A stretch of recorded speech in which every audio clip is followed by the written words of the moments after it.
Hey, this is Damon Johnson from Black Star Writers. You're watching Loud TV. Yeah.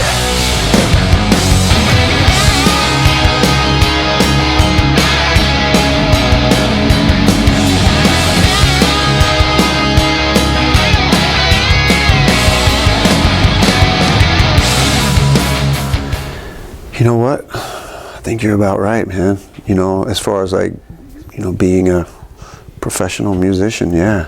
30 years, wow, long time. So much has changed for me, for sure. Just, I think of where my mind was at that point in time. I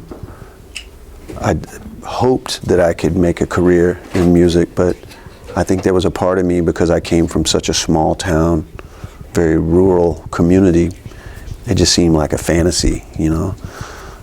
So it's fun for me to look back and think about, you know, where my career has taken me, and at the same time look at how the business itself has changed and evolved. And it was a very different world 30 years ago. Like 30 years ago, Guns N' Roses was a brand new band. They had just come out. So yeah, man, it's been nice. I have a lot to be proud of.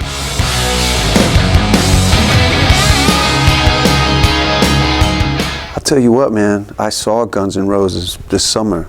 They played, I live in Nashville, and they played the football stadium, and they were fucking amazing. It was incredible.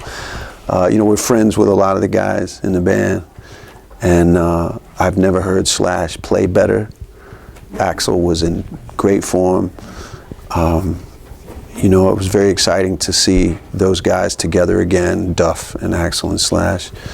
I'm a great friend, Richard Fortus. I love Richard. Really happy for him. He sounded amazing. It's better without drugs and alcohol. It's way better. Way better without drugs and alcohol.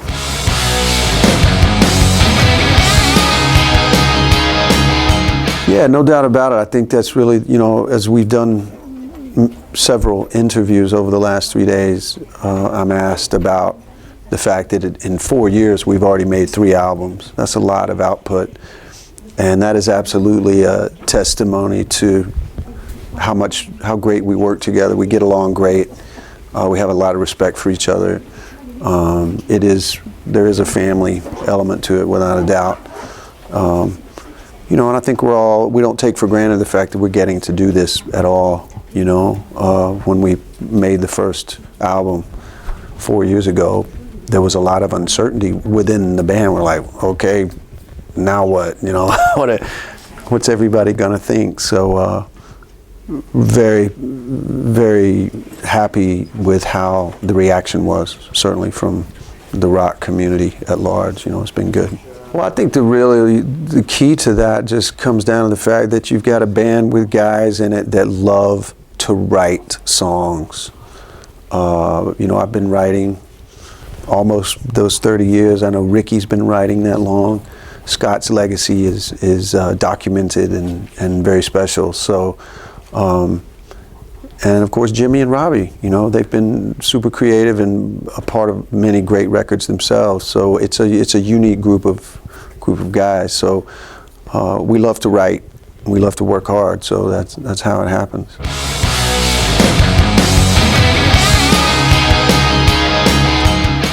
You know what? That's a great question. I think one of the main differences between Scott and I when it comes to songwriting is, you know, I've also been a singer. I am a singer.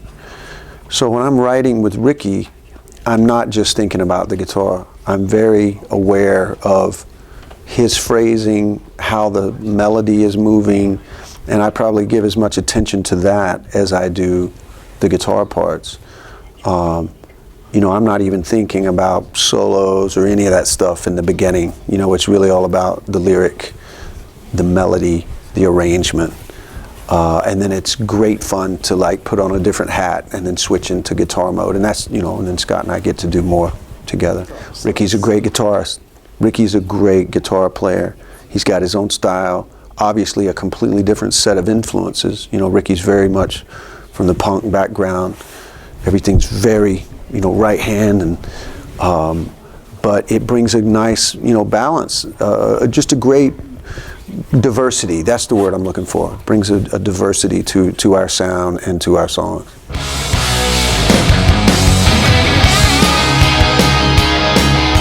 You know what? For the most part, no. Ricky asked me early on if it was how I felt. Like, are you okay with me writing all the lyrics? And I was like, absolutely, man. He asked my opinion a lot, which I appreciate that and value that.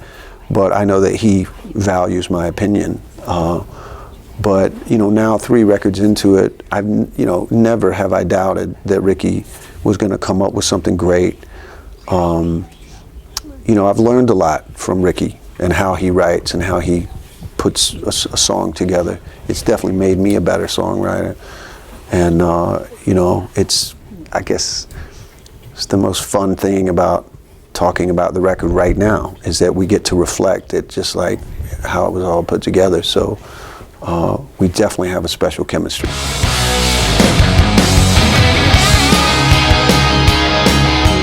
We did in Nashville. We worked with Nick Raskulinecz again.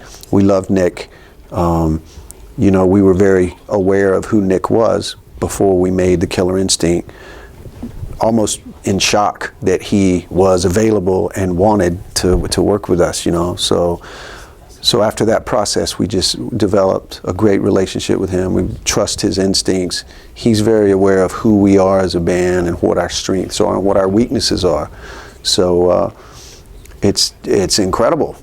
It is. It's incredible to be in the studio with that guy and have him involved and giving all of his talents and his focus to our songs. Nick is the best.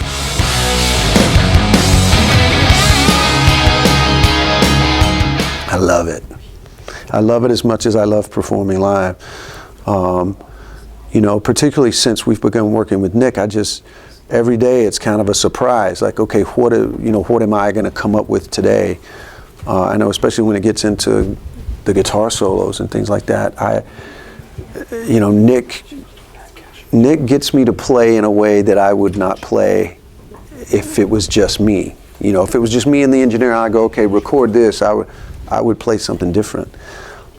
Nick I think he's determined to turn me into a guitar hero. You know what I mean? That's not a term I've ever associated with my guitar playing, ever. So as I listen back to the album, and I just go, wow, sounds great. A lot of great stuff on there. There's a lot of great melodic moments that we all have a real appreciation for, Nick included. And Nick also knows when to find those moments. He'd be like, okay, I want you to play fast, play, like, really just rip something. And again, that word rip, I've never really thought of Scott or I as ripping guitar players, but without a doubt there is some of that, certainly on the new album.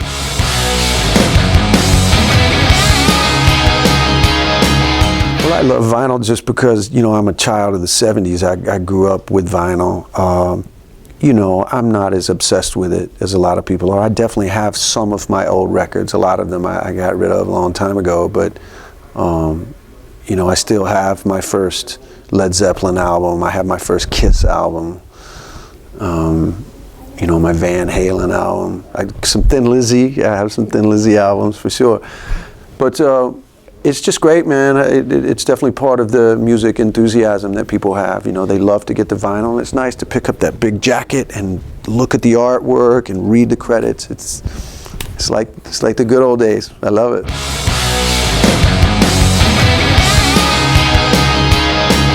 We did just festival dates, and I think it was really a great experience. It was a great thing now that we went out and played a few Thin Lizzy dates.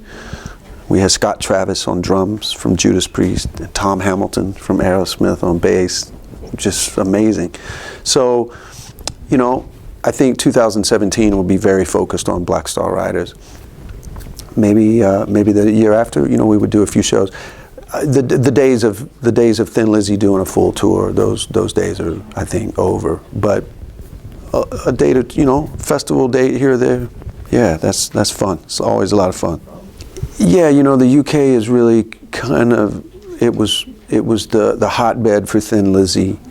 It was where Ricky and Scott and I truly came together, and played together in Thin Lizzy. And, it's where the Black Star Riders has pretty much launched our initial thing. So we're grateful for those UK fans, and they've done a really good job of spreading the word. It's starting to reach other parts of the world. But they'll always be the first. They're the ones that helped us get it started.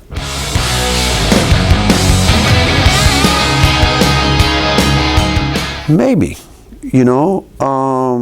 that's another good question. I would love to. There's certainly some great places to work there. I know that when we were preparing for the first album, we made some demos in Newcastle that are, an important part of our story. But, a band like Black Star Riders, everybody is so experienced, and we're comfortable with each other. I think we would be happy recording anywhere. But yeah, it'd be great to record in the UK.